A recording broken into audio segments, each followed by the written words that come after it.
doesn't seem to be here. He must have headed up the mountain. Let's wait for him here.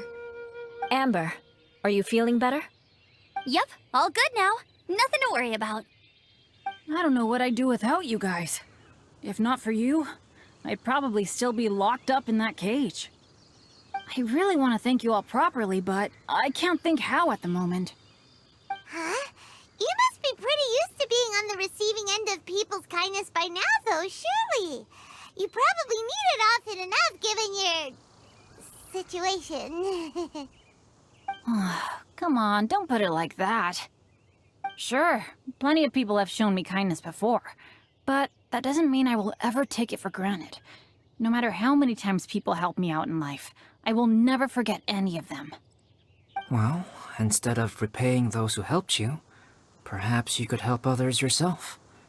Everyone meets others in need from time to time. By choosing to be there for them, you're passing the kindness you received onto others. Yep, you're right. That's what I've always tried to do, and will always continue to do. Right. And when Cyrus gets back, I'll find some way to help him out too. This has been quite an eventful day. Yeah, it has. It's really hit me how tired I am now that I've started to relax. I need to rest. Everyone, please excuse me for a while. Yeah, I need to get some water and maybe a piece of fruit. Once I'm rested up, I need to get back to being an instructor again. Well, it looks like the curse of the mountaineers who couldn't get off the mountain is finally broken. Feels like an action-packed chapter has come to a close. Shall we find somewhere to rest and chat too? Why not? Then, please, come with me. You sensed something too, didn't you? Then let's go. Huh? Are you going back to your camp again? Paimon thought maybe we could talk here. Okay. Might as well come with you. Good. Shall we set off right away?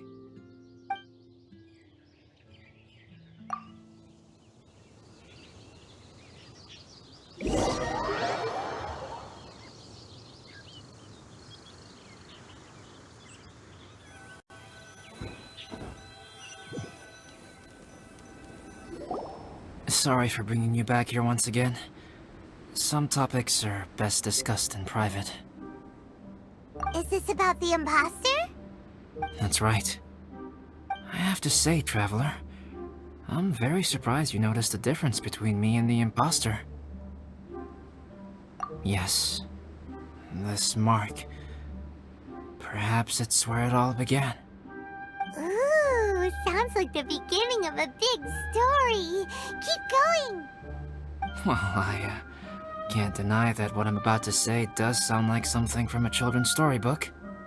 So, what do you think this diamond-shaped mark means? A tattoo? A crest? Something else? No. Consider it a birthmark. Have you ever seen an intricate glass ornament and wondered how it was made? Well, one method for crafting with glass is a technique known as glass blowing. Glass blowing is not a widely known art in Teyvat. For this reason, glassware made in this way is usually very expensive. As the name implies, glass blowing involves blowing air into a hole, much like blowing up a balloon. This type of glassware is known for having a pontil mark at the point where the blowpipe was inserted, where the hole was sealed at the very end. This mark is a sign that the item was crafted by a human hand. Sounds kind of amazing. It is a wondrous and beautiful art form. Alice says that these marks are seen as proof of the maker's fine handiwork, the only flaw in an otherwise perfect work of art. My mark is something similar to this.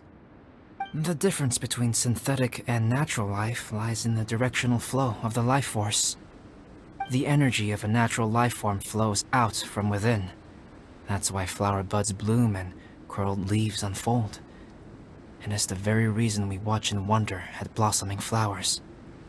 Creating life artificially, on the other hand, involves, to a certain extent, the introduction of an external source of energy into the embryonic life form.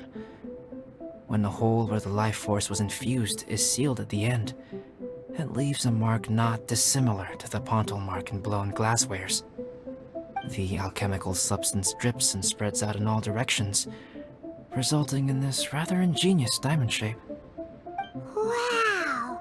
So that's where it came from. This mark is a sign of my artificial origins, and proof of my imperfection as a human. I presume that the impostor intentionally avoided replicating this mark, so as not to become less than perfect himself. You are fundamentally different from other people. I have few qualms about sharing my secrets with you. Just as Paimon said, it all sounds like a story. Even if you were to tell anyone else, they would regard it as nothing more than a tall tale. The transcendent and miraculous are not the only things to which human beings aspire. They pursue the everyday, the ordinary, to a far greater extent than I would have ever imagined.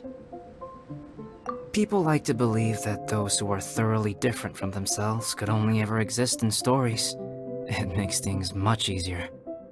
Or, in other words, all of the unfathomable things we've seen recently would make good material for a novel. I have friends who write novels. If they wrote this story, it'd probably be even more complex. Making up stories is easy. Even Paimon can do that. Oh, I didn't know you had that kind of talent. Paimon's the best guide into that. Making up stories is a piece of cake. In that case, how about we have a storytelling contest? We can base our stories on the events of the last few days. Sounds great! But we still have to help out the Adventurers Guild. I understand. Creativity is something that cannot be rushed. Take your time, and come back when you have found some inspiration. We'll see whose story is more compelling. Deal! Okay, we'll regroup with the Adventurers Guild for now. Sure.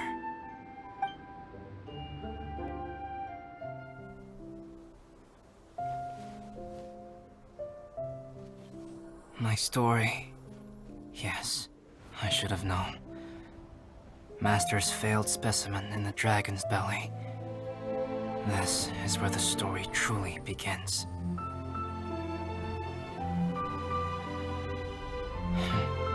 If we switched places, if you were the survivor, then as the abandoned experiment, the failure of the primordial human project, I'd want to replace you too. I would replicate your appearance, study your alchemy, and create miraculous life forms to divert your attention. I would wait for the right moment, then dispose of you in the Traveler, the sole person to have known your secret. And then, I could finally experience the joy of being brought into the world.